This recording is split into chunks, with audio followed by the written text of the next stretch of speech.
कल्पना कीजिए कि किसी को एक ऐसा श्राप मिले जहां वो बस लगातार बोलता ही रहे। हाँ, मतलब उसकी आवाज में कोई रुकावट ही ना है। बिल्कुल। और सबसे बड़ी बात, दुनिया का कोई भी इंसान उसकी एक भी बात सच में ना सुने। अरे, ये तो मतलब आज के स्मार्टफोन और सोशल मीडिया के दौर की तरह लग रहा है। एग्जैक्टली, मैं वही सोच रही थी। अगर हम ध्यान से देखें तो शायद ये कोई पुरानी कथा का श्राप नहीं है, बल्कि ये तो हमारी आजकल की असलियत है। हाँ, हर तरफ लोग अपनी बात बस चिल्ला चिल्ला कर कह रहे हैं। सही कहा। और सुनने वाला कोई नहीं है। मतलब संवाद के नाम पर बस एक अंतहीन शोर चल रहा है। बिल्कुल।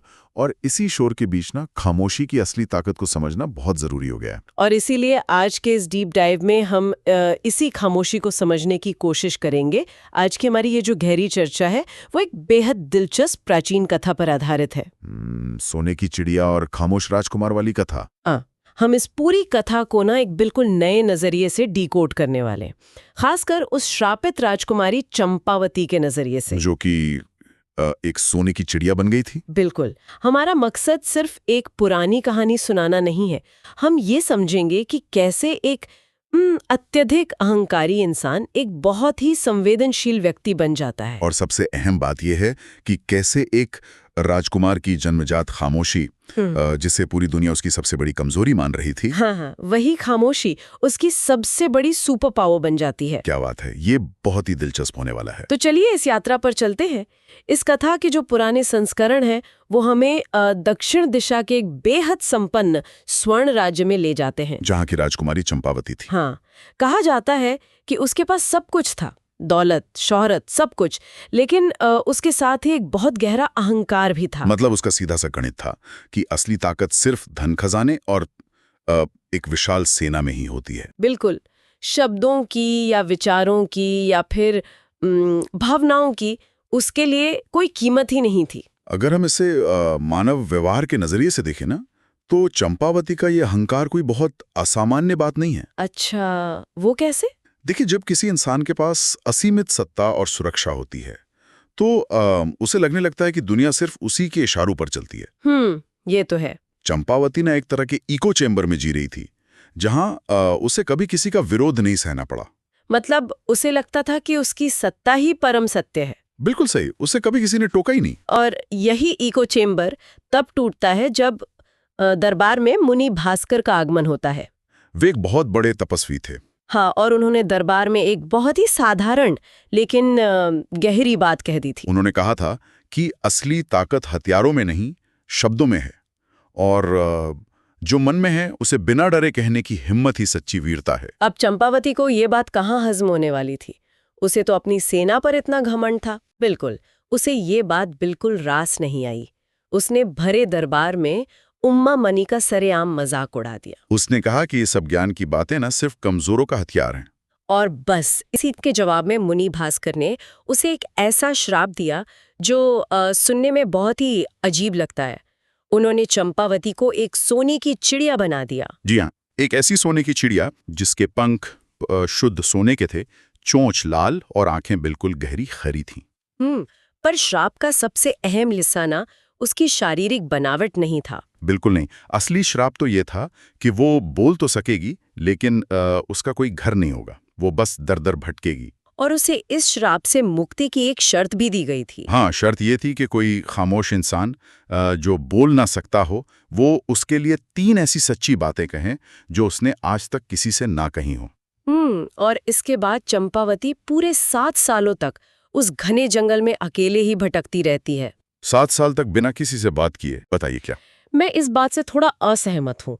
मतलब क्या भरे दरबार में की गई एक छोटी सी अहंकारी टिप्पणी के लिए किसी को 7 साल तक वनवास में धकेल देना सही था? ये एक वाजिब सवाल है।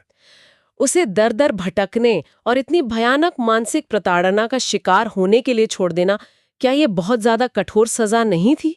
मतलब क्या ये मुनि भास्कर का अपना एक ईगो ट्रिप या टॉक्सिक पनिशमेंट नहीं लगता? पहली नजर में देखने पर तो ये क्रूर और असंतुलित सजा ही लगती है, इसमें कोई शक नहीं है। तो फिर इसके पीछे क्या तर्क हो सकता है? अगर हम इसके पीछे के मनोविज्ञान को गहराई से समझें तो मुनि भास्कर का उद्देश्य चंपावती को सिर्फ सजा देना नहीं था। अच्छा। हाँ, देखिए, चंपावती का अहंकार कोई सामान्य इंसान वाला अहंकार नहीं था। हाँ। वो एक पूरी व्यवस्था का अहंकार था, जिसे केवल शब्दों से नहीं तोड़ा जा सकता था। मतलब सत्ता का नशा। बिल्कुल। जब आप सत्ता के नशे में इतने चूर होते हैं कि दूसरे की भावनाएं आपको बेमानी लगने लगें, तो आपको सहानुभूति यानी एम्पैथी सिखाने का एक ही तरीका बचता है। और वो तरीका क्या है? वो तरीका है आपको उस स्थिति में डालना जहां आपकी वो सत्ता काम ही ना आए। ओ, अब मैं समझ रही हूँ। वो 7 साल जंगल में भटकना दरअसल उसकी सजा नहीं थी, बल्कि ये उसके अहंकार को तोड़कर उसे फिर से एक इंसान बनाने की एक शॉक थेरेपी थी। ये एक बहुत ही गहरा नजरिया है। बिना किसी सुनने वाले के लगातार बोलते रहने की पीड़ा ने ही उसे पहली बार ये महसूस कराया कि शब्दों का असली मूल्य आखिर होता क्या है। एग्जैक्टली। तो हम कह सकते हैं कि वो 7 साल सजा नहीं, बल्कि एक तरह का इलाज थे। उस एकांत और अनसुने रह जाने की पीड़ा ने उसके अंदर की जमीन को तैयार किया, ताकि वो किसी दूसरे के दर्द को सच में समझ सके। और ठीक इसी मोड़ पर ना कहानी में एंट्री होती है हमारे राजकुमार विक्रम की। हाँ, पश्चिम के चंद्रावती राज्य का राजकुमार, जो कि मूल कथा के हिसाब से जन्म से ही खामोश था। राजवैद्यों ने हर तरह की जांच कर ली थी, लेकिन शरीर में कोई कमी नहीं थी, बस आवाज नहीं थी उसके पास। और यहाँ एक राजा के रूप में विक्रम के पिता राजा प्रतापेंद्र की चिंता बहुत ही स्वाभाविक थी। बिल्कुल। समाज का एक बहुत पुराना बायस रहा है ना, कि जो नेता जोर से बोल सकता है, जो मुखर है, वही राजकाज संभाल सकता है। हमें अक्सर लगता है कि लीडरशिप का सीधा संबंध आवाज की बुलंदी से ही होता है। सही कहा। पिता को लगता था कि एक गूंगा राजकुमार कल को प्रजा की समस्याएं कैसे सुनेगा या न्याय कैसे करेगा। लेकिन दिलचस्प बात यह है कि विक्रम को इस सामाजिक दबाव की कोई परवाह ही नहीं थी। हाँ, वो अपनी उस खामोशी में बहुत सहज था। उसे प्रकृति से, किताबों से और चित्रकारी से गहरा लगाव था। वो हाथों और आंखों के इशारों से अपनी एक पूरी दुनिया चला रहा था। और फिर शरद ऋतु के समय उस रहस्यमयी जंगल में विक्रम और चंपावती की मुलाकात होती है। ये मुलाकात बहुत ही टर्निंग पॉइंट है कहानी का। अनसुनी रह गई थी। वो अचानक देखती है कि ये इंसान शब्दों का मोहताज ही नहीं है। और जब चंपावती अपनी पूरी दर्द भरी कहानी सुनाती है, तो विक्रम कुछ नहीं चाहता। हाँ, वो बस अपने सीने पर हाथ रखकर इशारा करता है कि तुम्हारी बातें सुनकर यहाँ सुकून मिलता है। और वो एक पल चंपावती के पूरे अस्तित्व को झकझोर के रख देता है। ये इसलिए झकझोरता है क्योंकि चंपावती ने अपनी जिंदगी में सिर्फ आदेश दिए थे या फिर आदेश सुने थे। बिल्कुल। उसने कभी सच्चा संवाद महसूस ही नहीं किया था। विक्रम के पास शब्द नहीं थे, लेकिन उसके पास सुनने की वो गहरी क्षमता थी जो चंपावती ने कभी किसी इंसान में नहीं देखी थी। विक्रम की खामोशी कोई कमी नहीं थी, बल्कि वो एक बहुत बड़ा स्पेस थी। मुझे यहाँ ना एक एनालॉजी याद आ रही है। हम अक्सर लॉक और की बात करते हैं रिश्तों में। हाँ, ताले और चाबी वाली बात। लेकिन वो एनालॉजी यहाँ मुझे सही नहीं लगती। मुझे लगता है कि चंपावती के दिमाग में जो असुरक्षा और अहंकार का एक लगातार बजने वाला नॉइज था ना, एक तरह का स्टैटिक नॉइज। एग्जैक्टली, विक्रम की खामोशी ने बिल्कुल एक बेहतरीन नॉइज कैंसलिंग हेडफोन की तरह काम किया। अरे वाह, ये बहुत ही शानदार एनालॉजी है। Noise cancelling headphone. हाँ, विक्रम की शांति ने चंपावती के अंदर के उस सारे फालतू शोर को काट दिया, ताकि चंपावती पहली बार अपनी खुद की असली फ्रीक्वेंसी सुन सके। बिल्कुल सही। चंपावती के विचार बहुत रंग बिरंगे लेकिन एकदम बिखरे हुए थे। विक्रम ने उसे वो शांत कैनवस दिया जिस पर वो अपनी कहानी उकेर पाई। ये नॉइज कैंसलिंग प्रभावी था, जिसने चंपावती को एक बहुत ही गहरी मनोवैज्ञानिक सुरक्षा का एहसास कराया, जिसे हम साइकोलॉजिकल सेफ्टी कहते हैं। चंपावती खुद कहती है कि जो बातें हम दुनिया से छुपाते हैं वे हमें अंदर ही अंदर दीमक की तरह खाती रहती हैं। और विक्रम लगातार उससे बिना किसी जजमेंट के सुनता रहा। और धीरे धीरे एक बहुत ही जादुई चीज होने लगी। चंपावती खुद विक्रम की उन अनकही भावनाओं की आवाज बनने लगी। वो बातें जो विक्रम कभी किसी से कह नहीं पाया था। बिल्कुल, लेकिन देखिए, किसी की भावनाओं को समझना एक बात है और एक श्राप को तोड़ना बिल्कुल अलग बात। हाँ, अब कहानी उस खतरनाक रास्ते पर मुड़ती है जहां चंपावती विक्रम को उस मुनि भास्कर वाले मार्ग पर ले जाती है। जहां शर्त ये थी कि इस खामोश इंसान को जंगल के 3 अलग-अलग हिस्सों में दिल से निकली 3 सच्ची बातें कहनी होंगी। और अगर इन बातों में रत्ती भर भी झूठ हुआ ना, तो वो रहस्यमयी जंगल विक्रम को हमेशा के लिए निगल जाएगा। ये कोई तलवारों या राक्षसों की लड़ाई नहीं थी। ये इंसान के अपने ही अवचेतन मन यानी सबकॉन्शियस माइंड से लड़ाई थी। बिल्कुल। और ये जो 3 परीक्षाएं हैं ना, ये दरअसल जीवन के 3 सबसे गहरे मनोवैज्ञानिक सबक हैं। स्वीकृति, क्षमा और निस्वार्थ प्रेम। चंपावती के नजरिए से सोचिए, वो विक्रम की जान जोखिम में डाल रही थी। पहली परीक्षा शुरू होती है जंगल के उत्तरी हिस्से में, जिसे स्वीकृति का कुआं कहा गया है। मूल कथा के अनुसार इस कुएं का पानी गहरे नीले रंग से चमक रहा था। विक्रम को कुएं में झांककर अपना सबसे बड़ा डर स्वीकार करना था, और ये कोई मामूली डर नहीं था। बिल्कुल नहीं। विक्रम इशारों में ये स्वीकार करता है कि उसे हमेशा से ये खौफ रहा है कि वो अपनी खामोशी के कारण एक योग्य राजकुमार बनने के काबिल नहीं है। उसे डर था कि प्रजा उसे कभी अपना राजा नहीं मानेगी, और जैसी वो पूरी ईमानदारी से इस डर को स्वीकार करता है ना, तो कुएं का वो नीला पानी सुनहरे रंग में बदल जाता है। चंपावती ये देखकर दंग रह जाती है कि बाहर से इतना शांत दिखने वाले इंसान के अंदर कितना भयंकर शोर और असुरक्षा पल रही थी। यहाँ जो प्रक्रिया घटित हुई ना, उसे मनोविज्ञान में रैडिकल एक्सेप्टेंस कहा जाता है। अपनी सच्चाई को पूरी तरह स्वीकार कर लेना। हाँ, हम अपनी पूरी जिंदगी अपनी कमजोरियों और डरों को छुपाने में उन्हें एक झूठे आत्मविश्वास से ढकने में लगा देते हैं। और इस छुपाने के चक्कर में हमारी बहुत सारी एनर्जी वेस्ट होती है। एग्जैक्टली। हमारी बहुत सारी कॉग्निटिव एनर्जी इसी में खर्च हो जाती है। तो जब विक्रम ने कुएं के सामने अपना डर माना, तो उसने उस डर को खत्म नहीं किया। नहीं, उसने उस डर से लड़ने में बर्बाद हो रही अपनी ऊर्जा को मुक्त कर दिया। जैसे ही हम डर का नाम लेते हैं, हमारा दिमाग शांत होने लगता है ना। बिल्कुल, हमारा एमिगडाला रिलैक्स होने लगता है। इस पहली परीक्षा का तंत्र यही था कि अपने सबसे गहरे डर को छुपाने की बजाय उसे स्वीकार कर लेना ही सच्ची ताकत है। ये तो हुई अपने डर को स्वीकार करने की बात। लेकिन तब क्या होता है जब आपके दर्द की वजह आप खुद नहीं बल्कि कोई दूसरा इंसान हो? ये हमें ले जाता है दूसरी परीक्षा की ओर। जंगल का दक्षिणी हिस्सा और क्षमा का बरगद। इस पेड़ का वर्णन ना बहुत ही प्रतीकात्मक है। कहा गया है कि इसकी जड़ें इतनी ज्यादा उलझी हुई थीं कि जमीन पर नजर ही नहीं आ रही थी। यहाँ विक्रम को उस इंसान को माफ करना था जिसने उसे सबसे गहरी चोट पहुंचाई थी। विक्रम को वो पुराना मंत्री याद आता है जिसने 5 साल पहले एक बड़े उत्सव में विक्रम के गूंगेपन की सरेआम नकल उतारी थी। हाँ, और उसका मजाक उड़ाया था। और उस एक घटना का प्रभाव विक्रम पर इतना गहरा पड़ा था कि उसने खुद को महल के एक हिस्से में कैद कर लिया था। उसने तय कर लिया था कि वो कभी किसी को अपनी कमजोरी का फायदा नहीं उठाने देगा। बिल्कुल। अब यहाँ रुकिए, मैं इस बात पर थोड़ा जोर देना चाहती हूँ। हम अक्सर कहानियों में सुनते हैं कि नायक ने अपनी तलवार निकाली और राक्षस का सिर काट दिया। हाँ, टिपिकल हीरो वाली कहानियां। लेकिन क्या असल जिंदगी में किसी ऐसे व्यक्ति को माफ करना जिसने सैकड़ों लोगों के सामने आपका सार्वजनिक अपमान किया हो, क्या वो किसी असली राक्षस को मारने से ज्यादा मुश्किल नहीं है? 100% ज्यादा मुश्किल है। किसी बाहरी राक्षस से लड़ना सिर्फ शारीरिक कौशल की मांग करता है। सही कहा। लेकिन किसी ऐसे व्यक्ति को माफ करना जिसने आपके आत्मसम्मान को ठेस पहुंचाई हो, वो आपके अपने अहंकार से लड़ने की मांग करता है। तो वो बरगद की उलझी हुई जड़ें हमारे दिमाग की उलझनों का प्रतीक थी। एग्जैक्टली। वे विक्रम के दिमाग के उन न्यूरल पाथवेज और मानसिक गांठों का प्रतीक हैं जो क्रोध और कड़वाहट से उलझ गए थे। जब हम किसी के प्रति गुस्सा पालते हैं तो वो उस इंसान को नुकसान नहीं पहुंचाता है। बिल्कुल नहीं। वो हमारे खुद के दिमाग की रैम को घेर कर रखता है।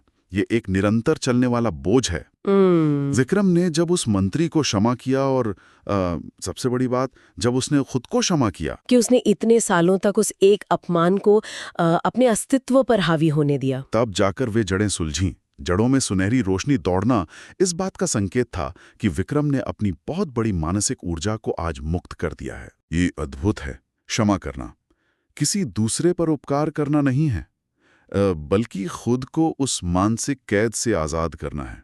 और इसके बाद आती है तीसरी और अंतिम परीक्षा, जो शायद सबसे ज्यादा भावुक और कठिन थी। जंगल का पूर्वी हिस्सा जहां प्रेम का तालाब था। इस तालाब के ठीक बीच में एक सफेद कमल था, जिस पर सोने की लकीरें चमक रही थीं। यहाँ कहानी में एक गजब का तनाव पैदा होता है। हाँ, चंपावती बुरी तरह डरी हुई थी। उसका डर ये नहीं था कि विक्रम फेल हो जाएगा। उसका डर ये था कि अगर विक्रम पास हो गया और श्राप टूट गया तो चंपावती वापस इंसान बन जाएगी और उसे अपने राज्य लौटना पड़ेगा। और वे दोनों हमेशा के लिए अलग हो जाएंगे। जो राजकुमारी कभी सिर्फ सत्ता और दौलत के पीछे भागती थी, आज वो उसी घने जंगल में एक खामोश इंसान के साथ रहने के लिए अपना सब कुछ छोड़ने को तैयार थी। और यही चंपावती का संपूर्ण रूपांतरण है। लेकिन इस अंतिम परीक्षा का भार तो विक्रम पर था ना? बिल्कुल। उसे पता था कि जैसे ही वो ये अंतिम बात कहेगा, वो चंपा को खो सकता है। यहाँ मनोविज्ञान का एक और बहुत खूबसूरत सिद्धांत काम करता है। हाँ, जिसे मन अनकंडीशनल पॉजिटिव रिगार्ड या बिना किसी शर्त के निस्वार्थ प्रेम कहते हैं। हम अक्सर प्रेम को अधिकार या कब्जे से जोड़कर देखते हैं। हम सोचते हैं कि अगर हम किसी से प्यार करते हैं तो वो बस हमारे पास ही रहना चाहिए। लेकिन विक्रम क्या करता है? वो बिना इस उम्मीद के कि चंपावती उसके साथ रुकेगी या नहीं, बिना किसी शर्त के अपनी प्रेम की भावना को स्वीकार करता है। वो चंपा को आजाद करने के लिए अपने प्रेम की आहुति देने को तैयार हो जाता है। और इसी निस्वार्थ भाव के कारण वो सफेद कमल चमक उठता है और पूरे आकाश में सुनहरी रोशनी फैल जाती है। इन 3 परीक्षाओं के माध्यम से कहानी एक बहुत ही गहरा संदेश देती है। विक्रम ने इन आत्मस्वीकृतियों से सिर्फ चंपावती को एक जादुई श्राप से नहीं बचाया, बल्कि उसने अपने खुद के उन मानसिक अवरोधों को, अपनी उन बेड़ियों को तोड़ दिया जो उसने सालों से अपने इर्द गिर्द खड़ी कर रखी थी। और इसके बाद जो दृश्य सामने आता है वो सचमुच रोंगटे खड़े कर देने वाला है। उस भयानक तेज सुनहरी रोशनी के बाद वो सोने की चिड़िया गायब हो जाती है और उसकी जगह खड़ी होती है काले घुंघराले बालों और हरी आंखों वाली राजकुमारी चंपावती, अपने बिल्कुल असली रूप में। और इस क्षण में चंपावती का जो संवाद है ना, वो इस पूरी गाथा का निचोड़ है। हाँ, वो विक्रम की आंखों में देखकर कहती है कि तुम्हारी खामोशी ने मुझे आज ये सिखा दिया है कि बोलने के लिए जरूरी नहीं कि आवाज हो, दिल होना चाहिए। चंपावती का वो पुराना अहंकार, जहां वो शब्दों और भावनाओं को कमजोर मानती थी, अब हमेशा के लिए राख हो चुका था। दूसरी तरफ विक्रम की आंतरिक जीत भी उतनी ही शानदार थी। मूल कथा बताती है कि जंगल से लौटने के बाद विक्रम अपने पिता को जीवन में पहली बार एक विस्तृत पत्र लिखता है। हाँ, राजा प्रतापेंद्र को। उस पत्र में वो लिखता है कि मुझे आप पर गर्व है कि आपने कभी मेरी खामोशी को मेरी कमी नहीं माना और आज मैं अपनी खामोशी के साथ ही इस राज्य को संभालने के लिए तैयार हूँ। ये पत्र सिर्फ कागज का टुकड़ा नहीं था। ये इस बात का सबूत था कि विक्रम ने अंततः अपनी आवाज पाली थी। बिल्कुल। भले ही उसके पास भौतिक रूप से स्वर नहीं थे, लेकिन अब वो दुनिया के सामने अपने विचार रखने से पीछे हटने वाला नहीं था। बिल्कुल। उसने ये स्वीकार कर लिया था कि संवाद का मतलब सिर्फ जुबान से आवाज निकालना नहीं होता। उसने अपना खुद का एक माध्यम खोज लिया था। और इसके बाद जैसा कि होना था, दोनों राज्यों के बीच एक ऐतिहासिक मिलन होता है। चंपावती पहले अपने पिता राजा देवसेन के पास लौटती है, वहां के हालात सुधारती है और बाद में विक्रम से विवाह करके चंद्रावती राज्य आ जाती है। लेकिन ये ध्यान देने वाली बात है कि वो पुरानी घमंडी चंपावती कभी वापस नहीं लौटी। कुलवाएं। विक्रम और चंपावती ने मिलकर जिस तरह से राजकाज चलाया, वो बेमिसाल था। विक्रम की जो खामोशी थी वो उसकी सबसे बड़ी शक्ति बन गई, क्योंकि जो इंसान खुद नहीं बोलता वो दुनिया का सबसे बेहतरीन श्रोता बन सकता है। विक्रम हर किसी की समस्या सुनता, उसे गहराई से समझता। और चंपावती उसकी वो बुलंद आवाज बन गई जो विक्रम के हर न्यायपूर्ण फैसले को पूरी दुनिया तक पहुंचाती थी। यही वो बिंदु है जहां हमें ये समझना चाहिए कि हमारी तथाकथित कमजोरियां अक्सर हमें चीजों को एक बिल्कुल अलग नजरिए से देखने की क्षमता देती हैं। विक्रम की खामोशी ने उसे चीजों के पार देखना सिखाया। और चंपावती की पीड़ा ने उसे करुणा सिखाई। तो अगर हम आज के इस विस्तृत विश्लेषण के मुख्य निष्कर्षों को समेटें तो सबसे बड़ी बात जो उभर कर सामने आती है वो ये है कि मौन का मतलब खालीपन या संवाद की कमी बिल्कुल नहीं है। बिल्कुल, मौन संवाद का सबसे गहरा, सबसे अर्थपूर्ण रूप हो सकता है। सच्ची ताकत दूसरों पे चिल्लाने या अपनी बात थोपने में नहीं है। असली ताकत है अपनी कमजोरियों का सामना करने में, पुराने अपमानों के लिए क्षमा करने में और बिना किसी स्वार्थ के प्रेम करने में। जब हम अपनी कमजोरियों को गले लगाते हैं ना, तब हम अपनी ऊर्जा को उनसे लड़ने में बर्बाद करने के बजाय खुद को विकसित करने में लगाते हैं। यही हमें असल में मजबूत बनाता है। और अब आज की इस गहरी चर्चा को खत्म करने से पहले मैं चाहती हूँ कि हम सब एक विचार को अपने साथ लेकर जाएं। जरूर। इस प्राचीन कथा के बिल्कुल आखिरी हिस्से में एक बहुत ही रहस्यमयी बात लिखी है। उसमें जिक्र है कि उस घने जंगल में आज भी कभी-कभी वो सोने की चिड़िया उड़ती हुई दिखाई देती है। लेकिन फर्क ये है कि अब वो श्रापित नहीं है। हाँ, अब वो पूरी तरह से आज़ाद है और अपनी मर्जी से आसमान में उड़ रही है। अब जरा हम इस पर विचार करें कि क्या ऐसा हो सकता है कि ये सोने की चिड़िया कोई जादुई पक्षी ना होकर दरअसल हमारे खुद के मन की उस आंतरिक आवाज का ही प्रतीक हो? एक ऐसी गहरी सच्ची आवाज जिसे हम समाज की उम्मीदों और बाहर की दुनिया के शोर तले दबा देते हैं। एग्जैक्टली, अपने खुद के झूठे अहंकार के तले कहीं बहुत गहराई में। लेकिन हम सोच सकते हैं कि जब हम भी विक्रम की तरह अपने सबसे गहरे डर का सामना करते हैं, पुरानी कड़वाहटों को माफ करते हैं और निस्वार्थ भाव से चीजों को अपनाते हैं, तो क्या हमारी वो दबी हुई आंतरिक आवाज भी उसी सोने की चिड़िया की तरह आजाद होकर हमारे अंदर खुशी से उड़ान नहीं भरने लगेगी? ये वाकई एक बहुत ही गहरा विचार है सोचने के लिए। बिल्कुल। और इसी गहरे सवाल के साथ हम आज की इस विस्तृत चर्चा को यहीं विराम देते हैं। सुनते रहिए और खुद की तलाश जारी रखिए।